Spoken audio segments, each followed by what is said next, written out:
যশোর, আওয়াজ করে বলো, ভালো মানুষ না খারাপ মানুষ? বুঝে বলছো তো? মানুষ ভালো হলে যে কত ভালো।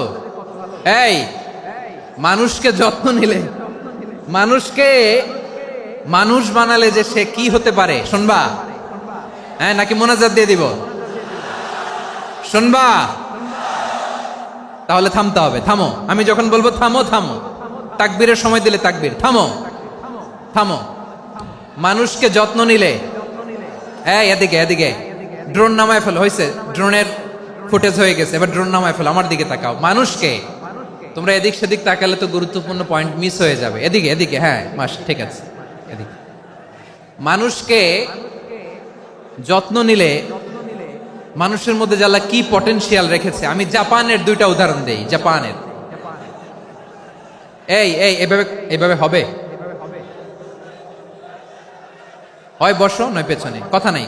কথা তো বলাই যাবে না, হারাম কথা বলা আছে। একেবারে চুপ। আজকের জন্য হারাম করে দিছে আমি, এই কিছু সময়ের জন্য একেবারে নিষিদ্ধ। জাপানের দুইটা উদাহরণ দেই, খেয়াল করে একটু শুনেন, বুঝবেন। আল্লাহ, 2022 সালে জাপানের সাথে জার্মানির খেলা, ফিফা ওয়ার্ল্ড কাপ 2022। এক পক্ষে জাপান, আরেক পক্ষে কোন দেশ?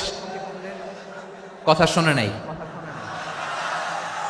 এক পক্ষে কোন দেশ, আরেক পক্ষে সবাই। এক পক্ষে, আরেক পক্ষে। ওই খেলায় জিতেছিল জাপান, জিতেছিল 22 সালের এই ফিফা ওয়ার্ল্ড কাপে। জাপান ফুটবল খেলায় জিতে, as a part of their celebration, তারা খেলার পরে পুরো স্টেডিয়ামটারে ক্লিন করে। The fan base of Japan, লক্ষ লক্ষ মানুষ খেলা দেখতে যায়, তো এত ডাস্টবিনও তো নাই। তো যারা ডাস্টবিনে জায়গা পায় নাই, তারা এই যে চকলেটের প্যাকেট, পানির বোতল, চিপসের প্যাকেট তারা এদিকে সেদিকে রেখে দিয়েছে।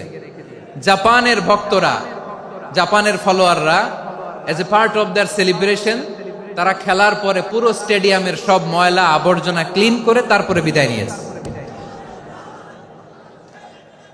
তাদেরকে কি ক্লিন করার দায়িত্ব দেওয়া হয়েছিল? এই যশোর, জাপানের যে ছেলেরা খেলা দেখতে গেছিল, ওদেরকে কি ক্লিন করার দায়িত্ব দিছিল? তারা কি স্টেডিয়ামের পরিচ্ছন্নতা কর্মী? তাদের আকল, তাদের সিক্স সেন্স তাদেরকে বলেছে। ছোটবেলা থেকে জাপান গভর্নমেন্ট ওদেরকে এত পরিচ্ছন্নতা শেখায়, ক্লিনলিনেস অ্যাওয়ারনেস ক্যাম্পেইন করায়। ক্লাসে আমি দেখেছি, ক্লাসে নিজের বেঞ্চ নিজে মুছে, ক্লাসের মাঝখানে একটা সময় দেয়, নিজের টেবিল নিজে মুছে, নিজের ক্লাসরুমটা নিজে পরিষ্কার করে। রাস্তাঘাটে একটা ধুলা নাই, ময়লা নাই, একটা টিস্যু নাই। খেলার পরে গোটা বিশ্বকে তাক লাগিয়ে দিয়েছে। জাপানের ফ্যানরা সবার রেখে যাওয়া গার্বেজ, টিস্যু, বোতল পরিষ্কার করে তারপরে স্টেডিয়াম থেকে বিদায় নিয়েছে। আমরা কেন এমন হইতে পারলাম না? আমরা কেন এমন হইতে পারলাম না? জাপানের যারা এগুলো করছে, ওদের 3টা করে চোখ না? চোখ তো 3টা। জাপানো লাগো, জাপানো লাগো। হাত তো 4টা, কান তো 6টা। হ্যাঁ, নাকি আমার মতো 2 হাত 2 কানওয়ালা মানুষ? চোখে দেখলে ওটা মানুষ না।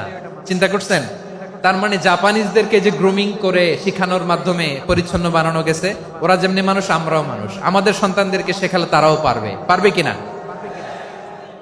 2 নম্বর উদাহরণ বলি। চট্টগ্রাম ফেনীতে যারা গিয়েছেন, মেঘনা গোমতী ব্রিজ প্রকল্প নাম শুনছেন? মেঘনা একটা ব্রিজ পার হওয়া লাগে। এই মেঘনা গোমতী, এখানে 3টা ব্রিজ, কাঁচপুর সহ এই 3টা ব্রিজের নির্মাণ কাজ, রেনোভেশনের কাজ দেয়া হয়েছিল জাপানের একটা কোম্পানিকে। কাকে? জাপানের কোম্পানি। নির্মাণ শেষে 738 কোটি টাকা বেঁচে গেছিল, এটা গভর্নমেন্টের হাতে দিয়ে তারা বিদায় নিয়েছে। কত টাকা? 738 কোটি টাকা। যত প্রাক্কলিত ব্যয় নির্ধারণ করা হয়েছে, সব টাকা সরকার, তৎকালীন সরকার, 2019-এর সরকার, কারা ছিল তো জানেন? এই 2019-এর সরকার তাদেরকে দিয়েছে। তারা রিনোভেশন নির্মাণ শেষে 738 কোটি টাকা অতিরিক্ত বেঁচে গেছিল, এটা আবার গভর্নমেন্টের হাতে বুঝাই দিয়ে তারা বিদায় নিচ্ছে। আমরা কেন এমন হইতে পারলাম না? জাপানের ওরাও মানুষ, আমরাও মানুষ। তার মানে মানুষে মানুষে পার্থক্য আছে না নাই? আচ্ছা, জাপানের 2টা উদাহরণ দিলাম, এবার আমার দেশের 2টা উদাহরণ দিব না? বাংলাদেশের 2টা উদাহরণ দেয়। 1 নম্বর উদাহরণ, গত সপ্তাহে আপনারা জানেন কক্সবাজার আমার একটা প্রোগ্রাম ছিল, তো হেলিকপ্টারে গিয়েছিলাম। ফেনী জেলা যখন পার হচ্ছি আমি দেখলাম 3টা উইন্ড মিল ছিলেন তো, বিশাল পিলার, 4টা পাখা থাকে, বায়ু বিদ্যুৎ কেন্দ্র, বাংলাদেশের প্রথম বায়ু বিদ্যুৎ কেন্দ্র এটা, মুহুরী প্রজেক্ট বলে ওটা সম্ভবত, মুহুরী প্রজেক্ট। তো সাগরের বাতাসের ঝাপটায় এটা ঘুরে এনার্জি হয়, ইলেকট্রিসিটি উৎপাদন হয়।